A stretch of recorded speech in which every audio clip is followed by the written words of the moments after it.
This is level 1 of the CFA program, the topic on fixed income and the reading on fixed income securities defining elements.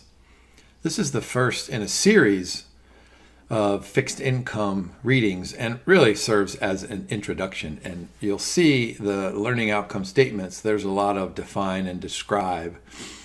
But let me go ahead and start by trying to provide you with a solid foundation of addressing not just the LOSs in this reading, but then the LOSs in some future readings. So let's look at 3 questions. Let's ask who issues securities. Let's ask what do those borrowers do with the capital? And then finally, let's ask what do investors get out of being a bondholder from those issuers? So let's look at that first question. Who issues bonds? Well, governments, of course, issue bonds, and businesses issue bonds. So we'll take a look at corporate bonds and government bonds. What do those entities do with the capital?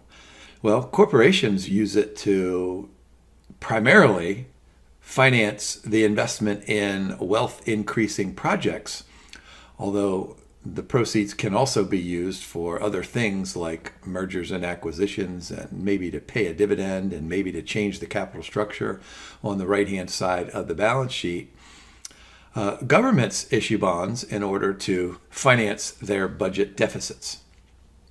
Now, the third question, what do bondholders get out of lending capital to these entities? And that's pretty much the focus of not just this reading, but then the future readings here in this topic series. But what investors receive is an explicit promise from the issuer that has 2 components. The issuer says something like, hey, I promise to pay interest and I promise to pay principal. Now, a lot of times those interest payments, and they're going to be called coupon payments, those interest payments are fixed, but they don't have to be.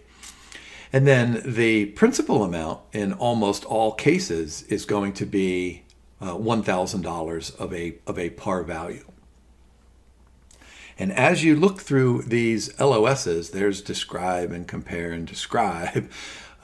What are we doing? Basic features of a fixed income security. We'll talk about the contract. We'll talk about covenants. So once again, this is really just an introductory reading. However, if you know and you learn and you understand these LOSs, excuse me, then this will lead you into success to future readings. All right, what is a fixed income security? So what did I say earlier? Just a moment ago that a bondholder receives interest in principal. So notice what we have in bold there. Provides a return in the form of fixed periodic payments. So look down at the bottom of a timeline there. There's time period 0. And so at time period 1, 2, 3, and 4, and 5. So this is going to be a 5-year bond. And this is what we know about fixed income securities is that they have a fixed maturity date. There's an ending date to the bond issue. Lots of corporations and governments issue bonds for 10 years or 20 years or 30 years. But, in recent past, and I'm going back to, maybe the 1990s, there are companies that issue 40-year bonds and 50-year bonds. In fact, 2 companies that you probably have heard of, Walt Disney and Coca-Cola, issued 100-year bonds back in the 1990s. And so what does that promise involve? So look at the bottom illustration down there on the timeline that this bond is going to pay $40 every year for, in this case, 5 years. But if it were the Disney bond, it would be $40 for 100 years. And then on the maturity date of the bond, the bondholder will receive the final coupon payment or the final interest payment, and then the return of principal, which is why we have $1,000 plus the $40. Now, notice back on the way left under time period 0, there's a minus sign in front of that 1,000. That's going to be the price of a bond. And I think it's two readings ahead, maybe it's 3 readings ahead from what we're doing today. This reading is called something like, hey, how do we value a bond? And this is a good time for me to introduce it. We're going to value a bond just as the present value of the explicit promise, the present value of the coupon payments and the present value of the principal payments. So I'm going to have you get out your calculator right now with me, right? Get out your financial calculator and let's go ahead and work through this just quickly. This is not part of the LOS here in this reading, but it will be in a future reading. So the earlier you learn this, the better. So what I want you to do is I want you to find those 5 time value of money buttons across the top of your calculator.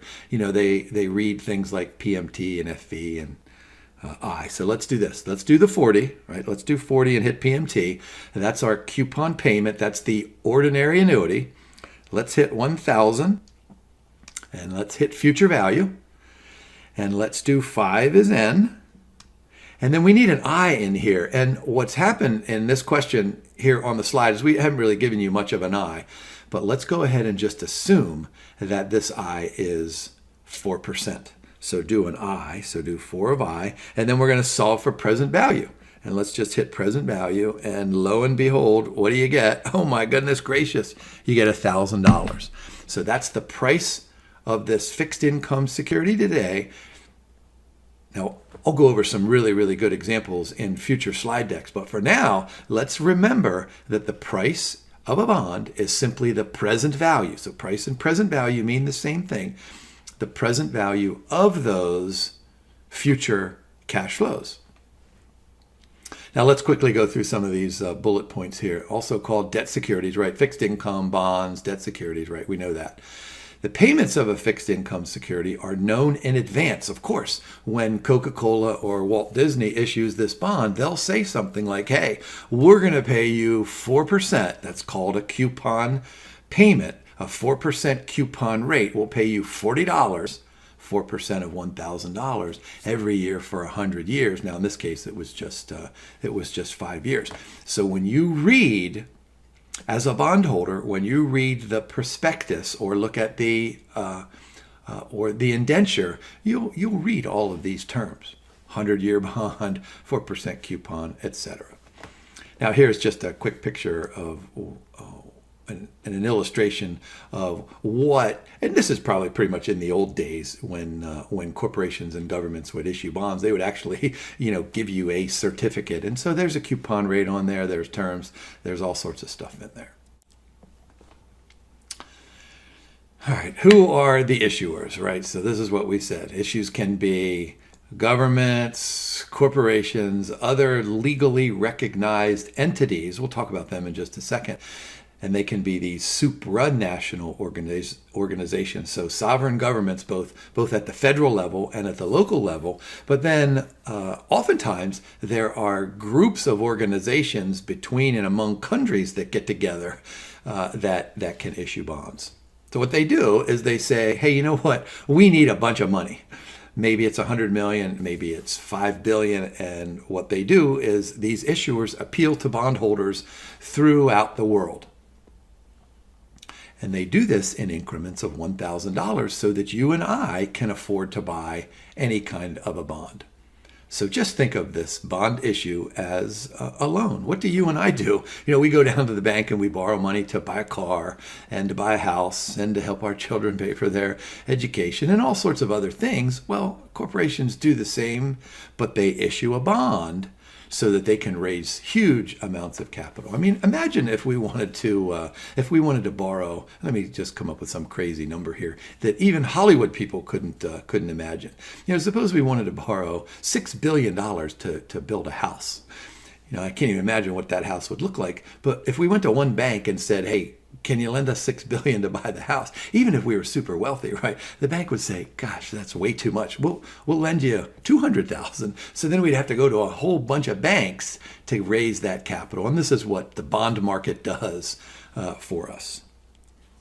Here we go. Maturity. You already know this. What's that second bullet point read? Typically range from overnight. Now, overnight securities, those are short-term kind of fixed income securities, but 10 years, 20 years, 30 years, or all the way up to 100 years. Now, here's a good definition. So money market securities have a maturity less than 1 year. And money market securities typically do not pay a coupon or an interest payment. But those that mature in 1 year or longer, they typically do. And there are some crazy bonds out there that go against everything that I've said here in the past few minutes. These are called perpetual bonds. In England, they call them consols.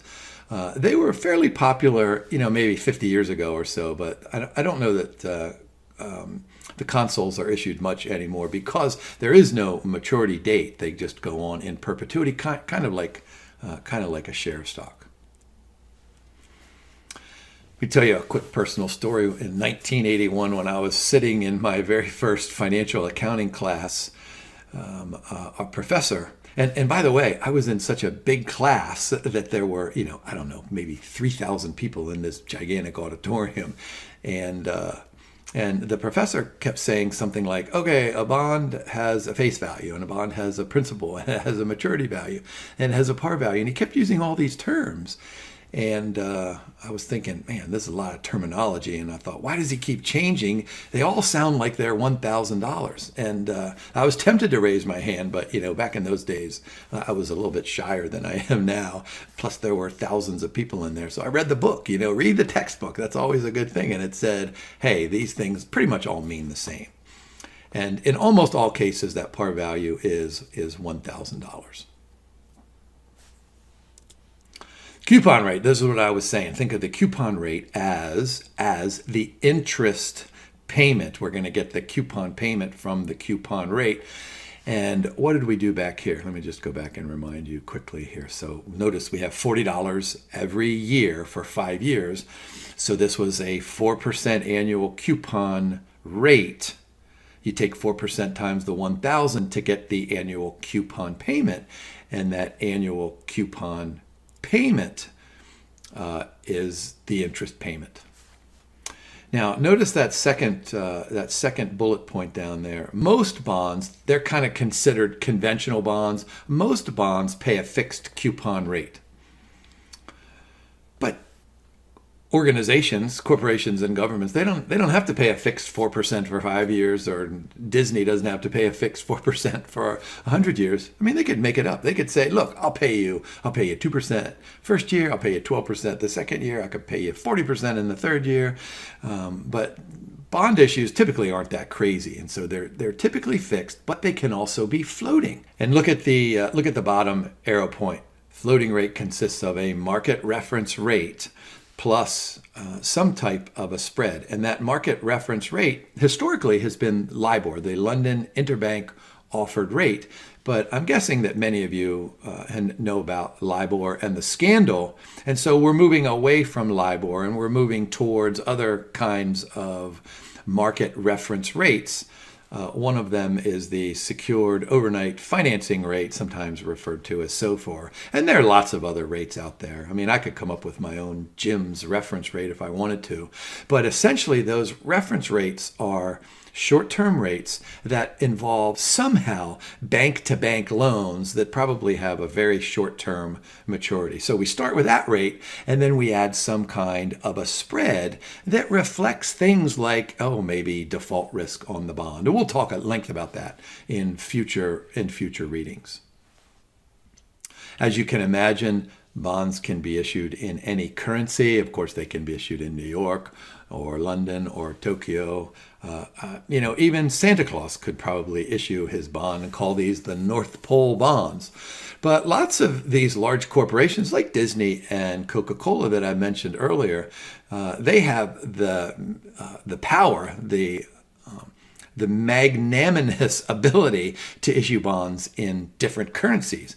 And so dual currency bonds, they can make coupon payments in one currency, and then they can pay the par value in some other kind of currency.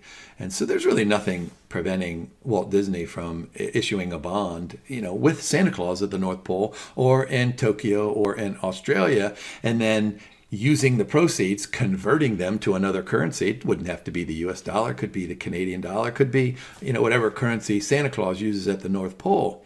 So what this does, of course, and we're going to learn this throughout the CFA program, is that these large corporations, they're going to issue bonds in the market that gives them the lowest possible interest rate, right? What's the goal of the business? Maximize shareholder wealth. One way to do that is to borrow money at the lowest possible interest rate. And that's what dual currency bonds provide these mostly larger corporations. Now, lots of bonds have what's known as an embedded option inside of them. Lots and lots of bonds are just conventional bonds. I promise to pay coupon, I promise to pay principal, and there's nothing fancy about it. But some bonds have what are known as embedded options. It gives either the bondholder or the issuer certain rights under certain conditions. And so a currency option bond gives the bondholder the right to choose the currency. So I could buy this Walt Disney bond and I could receive coupon payments in dollars. But if it's a currency option bond, I could say something like, hey, Walt, I want my coupon payments in the Canadian dollar or whatever currency is out there. And of course, there really are almost no limits to what a currency option could be. I mean, you could receive half of your coupon in dollars and half in Japanese yen, or you could, what we're going to be moving towards at some point is you could receive half in a cryptocurrency, you could receive half in some other currency as well. But for the reading, just remember, it's probably one currency or the other. Now, remember when I had you get out your financial calculator and we computed that $1,000? We hit 4 for the I. Well, we need to distinguish between the coupon rate, which gives us the dollar amount of interest, and what is known as the yield to maturity on the bond. Now, in the case that we just did with our financial calculator, we had a 4% coupon rate and a 4% yield to maturity. 4 and 4, that's why the price of that bond turned out to be $1,000. So let's go ahead and define this yield to maturity on the bond. It is, oh my gosh, didn't we do internal rates of return back in our time value of money stuff? So a yield to maturity is really just the IRR that forces that present value of the bond, the price of the bond, to equal to the present value of all of those expected or promised payments. And that's called the yield to maturity on the bond, which is a function of risk, let's say. And we'll talk about all those different kinds of risk. But what happens to yield to maturity over time? Sometimes it goes up and sometimes it goes down. That in and of itself causes the price of the bond to change from that original $1,000 that we computed just a few moments ago. Now, don't get yield to maturity confused with current yield. Current yield is simply taking the annual coupon payment divided by the price of the bond. That's called the current yield. So think of the bond's price. That's the current price, right? That's the market price. So current yield, you take the fixed coupon payment and put it over top of the current price and you'll get current yield. And this is a great exam question. I do this all the time to my students. Make sure that students and you candidates know the difference between coupon rate, yield to maturity, and current yield.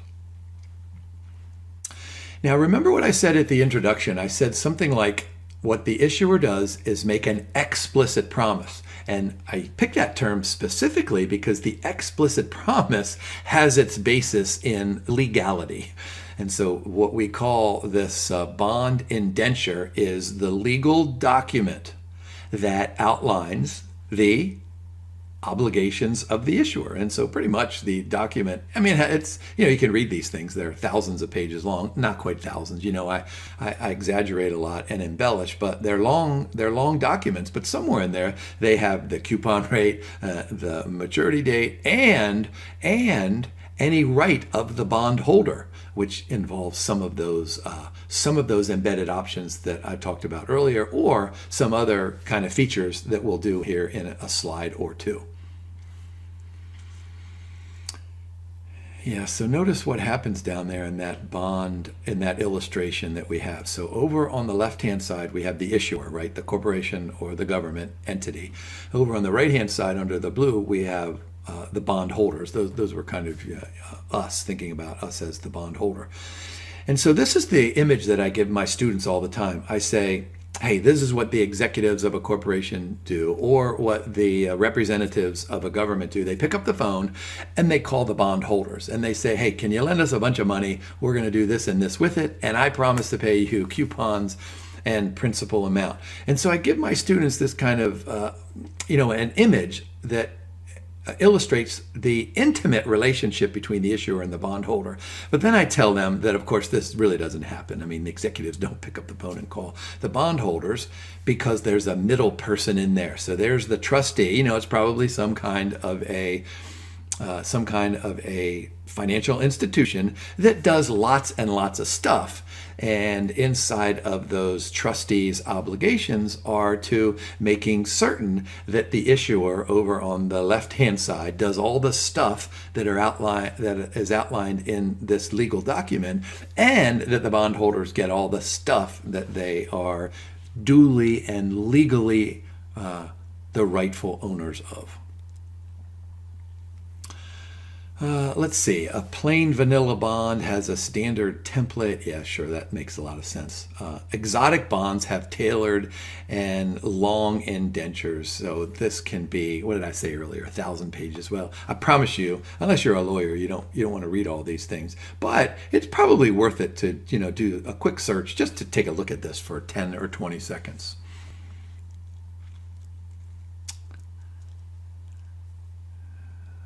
All right, so what was that first one? Legal entity of the bond issuer. So we did all that. So it's the corporate legal entity, or it could be a holding company. Remember, financial institutions, a lot of them have what they call financial institutions, holding companies, or bank holding companies. And then look on that bottom right. Boy, we'll talk a lot about these special purpose vehicles or special purpose entities, where these corporations, they create this new legal entity and they throw some assets in there, and then they use the assets as collateral to issue a bond. And so the bond indenture has to tell us all about that. This is a source of off-balance sheet financing that, it's really a cool source of financing. It really does lots of really great things to transfer risk. The problem is that we need to make sure that we know everything that's going on about that.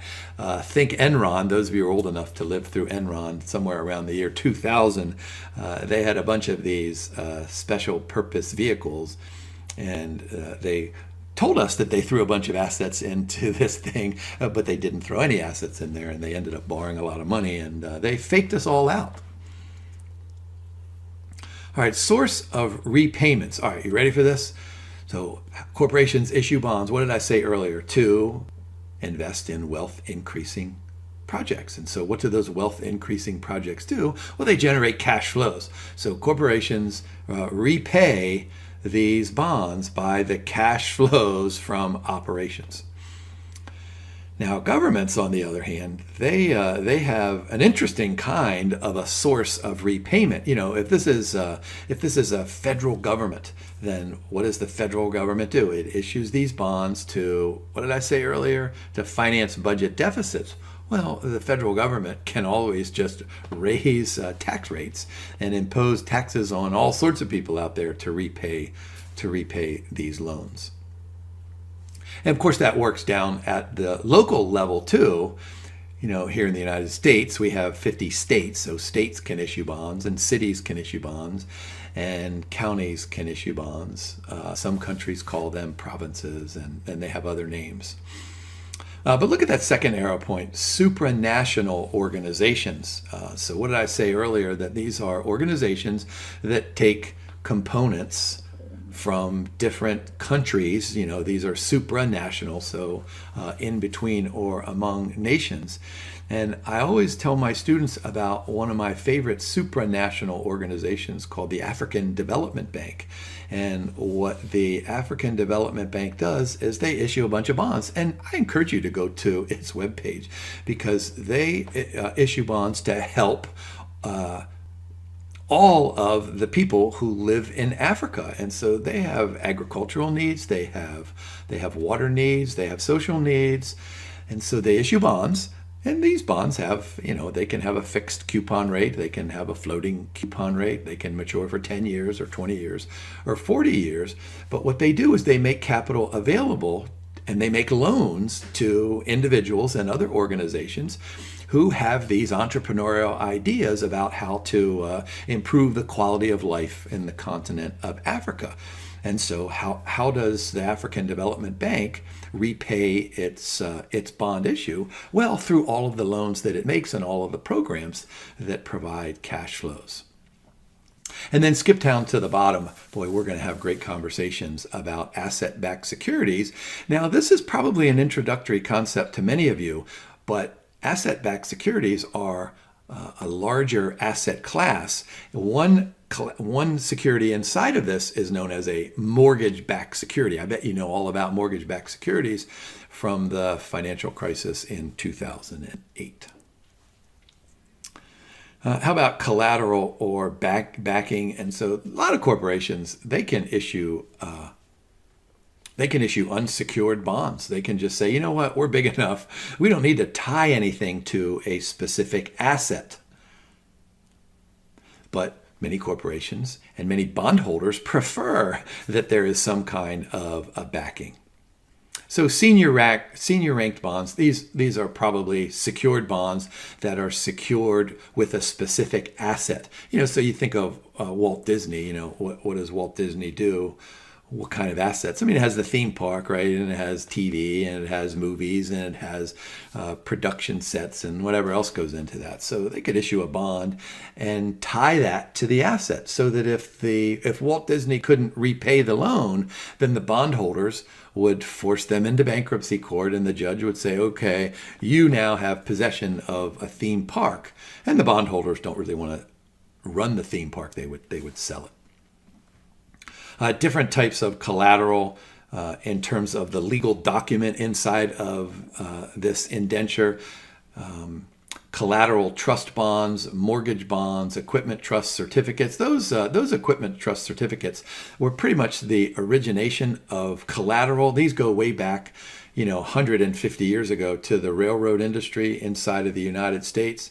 And there are tons of these today because, like the airline companies, they pretty much use these equipment trust certificates because they don't really want to buy the entire airplane from Boeing or whoever else makes the airplane. What they do is they put this airplane into a trust, and then essentially what the airlines do is they lease the asset and they repay it, and there's some provision which they can actually take ownership of the airplane over time. That's an equipment trust certificate. So mortgage, property, and covered bonds, collateral trust. Just think of any kind of an asset that an organization has, that a corporation has, that can be used as collateral.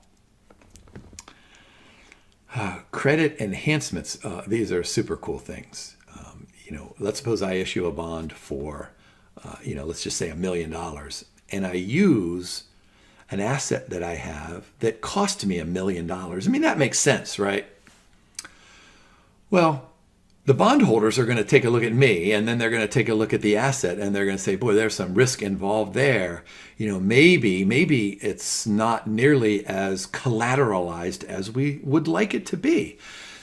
So the bondholders might look at me and they say, hey, Jim, you know what? We want more collateral. We want that asset. Plus we want a bunch of other assets in there. So this is called over collateralization. And here's the example that I always give my students. And I've used this in examples for level 1 and level 2 recordings. But I tell my students, I say, look, let's go back to one of my favorite movies from the old time days, and maybe a movie that you guys have seen. I'm referring to the Pink Panther movies. So you remember Inspector Clouseau was trying to find this stolen Pink Panther diamond, which was priceless. So imagine putting the Pink Panther diamond into a trust as collateral for $100 million bond issue or whatever it is. This is an example of over collateralization. So when you get to the exam and you get to a question on this, think of Pink Panther and then give yourself a chuckle for Peter Sellers and Steve Martin, who are super funny in those movies. And I promise you won't get this question wrong, right? How's that for a loose promise? And there are other ways to do this. You can do credit tranching where you slice it into different tranches. We'll talk about that at some other recording. All right, covenants. These are really cool things that add value to the bond issue for both the borrower and the lender. So notice what we have there in that first point. Legally enforceable rules that both parties agree on. And so these can either be in the affirmative or in the negative. And so the affirmative, of course, the name suggests that somebody has to do something, right? And so the great example is is when a corporation issues a bond and they say, hey, we're going to issue this bond and we have this terrific idea over here for a positive NPV project. We're going to invest it in this new product line. So we're going to use the proceeds to do this. And so remember, we had that illustration in the middle for the trustee. So the trustee is going to make sure that the company borrows the money and then uses it for those specific proceeds. And then some other minor ones are something that sounds like, you know what, as a bondholder, we're trusting you with our capital, so why don't you trust us? Why don't you hire some really good financial accountants so that they can go through the financial statements and audit them and put their stamp of approval? So those are examples of positive covenants. But then there are negative covenants. And so if you're my bondholders, you might say to me, all right, Jim, we're happy to lend you the money, but we don't want you to do this and this and this and this. Because if you do this and this and this, then we might not get our $40 from that earlier example. Yeah, so look at the examples we have at the bottom. You cannot sell certain assets. You know, like that asset that's in the trust, that's in the collateral. You can't sell the Pink Panther diamond without our approval or without our knowledge. You can't take over another company. You can't pay a dividend, or you can't increase the dividend by more than 10%, or you can't do this, or you can't do that. So remember positivity and negativity. And that takes us through all these LOSs. This was super fun for me. I hope you guys enjoyed this, and knowing that this is really just the foundation for learning the next series of readings. So in future readings, we're going to take a look at some more of these details, but most importantly, we're going to learn how to price a bond and to price all of these different kinds of bonds. And then we'll talk about risk as well. So lay the foundation. So what did I say in that very first slide deck? Know the answers to the following questions. Who issues the bonds? What do they do with the proceeds of the bond issue? And then what impact does all of this stuff have on the bond holders? So thank you for watching, and good luck studying.